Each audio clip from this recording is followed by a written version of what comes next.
Hello বন্ধুরা, আমরা পাড়তে এসেছি। দেখো গাছ থেকে আমরা পারলাম। এবার আমড়াগুলো গুড়াচ্ছি। আমড়াগুলো গুঁড়িয়ে নিয়ে গিয়েই আমরা একটু কাঁকড়া দিয়ে টক বানাবো।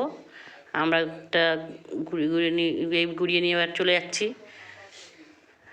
আচ্ছা, এবার আমরা এটা কাটছি। এই কেটে আমড়াটা দিয়ে কাঁকড়া দিয়ে টক বানাবো। আমরা কাটছি, দেখো আমরা টক বানাবো। আমরাটা খুব সুন্দর লাগবে টক বানালে।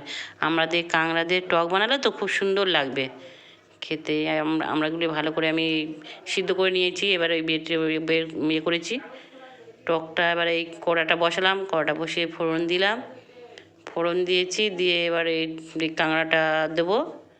দিয়ে কাঁকড়া ভাজা ভাজা করবো। হলুদ দিলাম, একটু পরিমাণ মতো নুন দেবো। দিয়ে নুন দিয়ে তারপরে একটু ওই লঙ্কা গুঁড়ো দেবো। দিয়ে লঙ্কা গুঁড়োটা লাস্টে দেবো। দিয়ে একটু ভাজা ভাজা করে নেবো ভালো করে।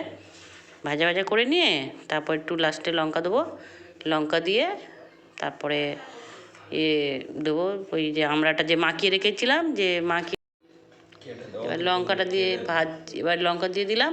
দিয়ে একটু ভাজা ভাজা করে নিলাম। এবার ভাজা ভাজা করে নিয়েছি, নিয়ে এবার যে মাখিয়ে রেখেছিলাম যে আমড়াটা করে, এবার ওই আমড়ার দেবো, জলটা দেবো। যে এই আমরা জলটা দিয়ে দিলাম, যে আমড়াটা মাখিয়ে রেখেছি। এটা খুব সুন্দর লাগবে খেতে, দারুণ লাগবে। তো আপনারা করে খাবেন, দেখবে খুব সুন্দর লাগবে। হ্যাঁ, 5 মিনিট ফুটাচ্ছি একটু হালকা আঁচে। ফুটানোর পরে এবারে জিরে গুঁড়ো দেবো। জিরে গুঁড়ো দিয়ে ভালো করে একটু নেড়ে চেড়ে নামিয়ে নিলাম।